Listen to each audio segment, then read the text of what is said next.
Hi, welcome to Black Angus Reviews. I'm Black Angus, and today I'd like to talk about the philosophy and potential theology or theological application of Thanos from Avengers Infinity War 2018.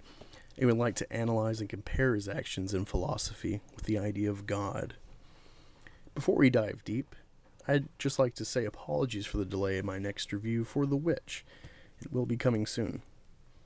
Now, I like to preface this video with a few definitions to define the video's direction. Benevolent is an adjective with multiple meanings, one being well-meaning and kindly, used in a phrase, a benevolent smile. Another adjective applying to an organization is serving a charitable rather than a profit-making purpose, a benevolent fund. Omnibenevolence. This is where we get deep into the analysis and comparison. Omnibenevolence is defined by the Oxford English Dictionary as unlimited or infinite benevolence. Some philosophers have argued that it is impossible, or at least improbable, for a deity to exhibit such a property alongside omniscience and omnipotence as a result of the problem of evil. However, some philosophers, such as Alvin Plantinga, argue the plausibility of coexistence. The word is primarily used as a technical term within academic literature on the philosophy of religion, mainly in context of the problem of evil and theodical responses to such. Although even in said context, the phrases perfect goodness or moral perfection are often preferred because of the difficulties in defining what exactly constitutes infinite benevolence. Now let me start by saying I love Infinity War so much. I've seen it 3 times in the first 2 days of release, and definitely plan on seeing it more than the 4 times I saw Force Awakens and Rogue One. Each time I was left with new insights and new questions. The 3rd time I experienced what is Infinity War, I went with a friend.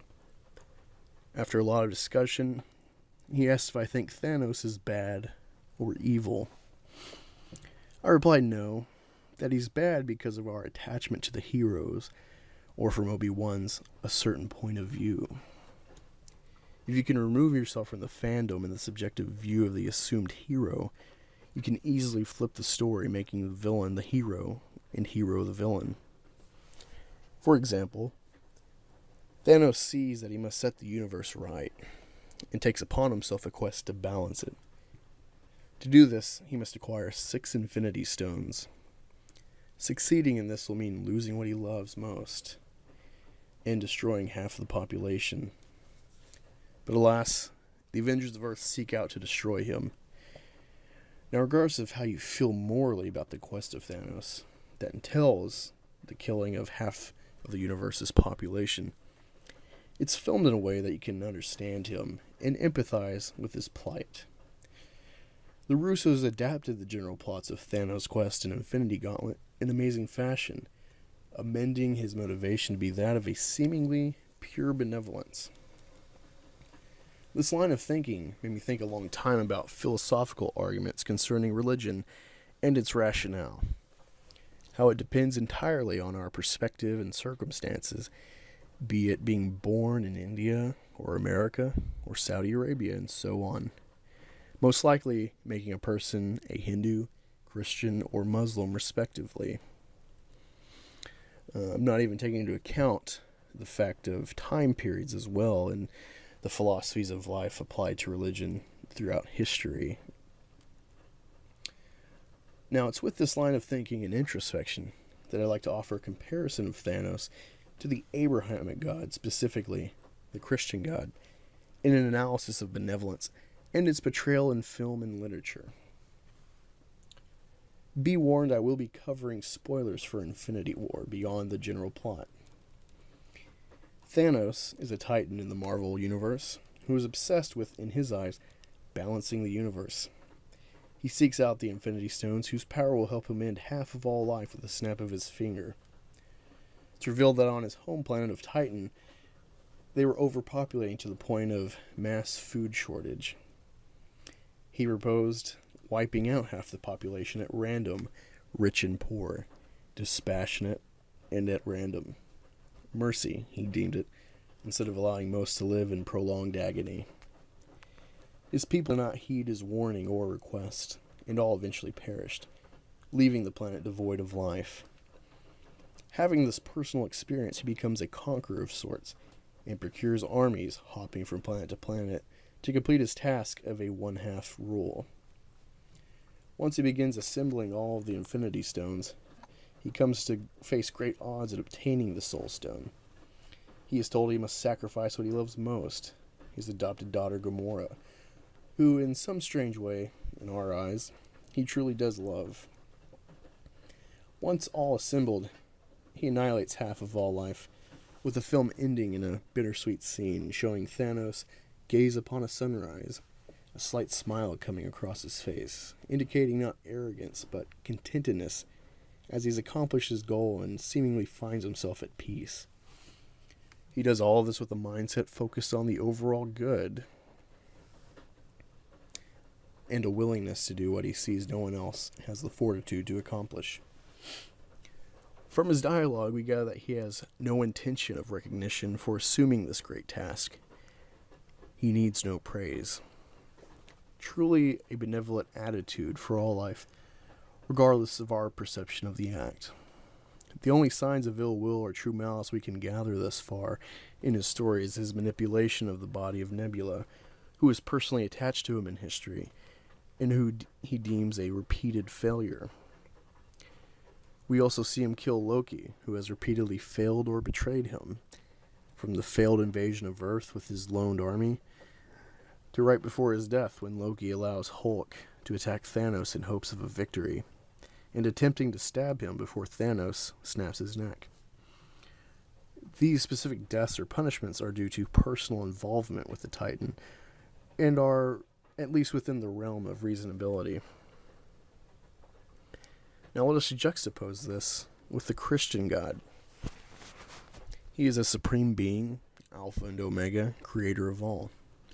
He loves us and wishes us to be at home for eternity with him in heaven. Because we have the curse of sin upon us, he sent his Son to die, taking all the sins of all time on himself, allowing us to enter heaven if we choose to accept him. This general synopsis sounds beautiful until you dig more into the finer details, making it all apply. If God is all powerful and all good and all loving or benevolent, then how is there sin, since he created all things? Christians somehow absolve him of creating sin, but an objective viewer can understand that a precept of this all-powerful being is that nothing can exist if God didn't create it. He is all-knowing and knows all time. He knows in the end he will win against the devil, whom he created and allowed to defect our godlike pure state.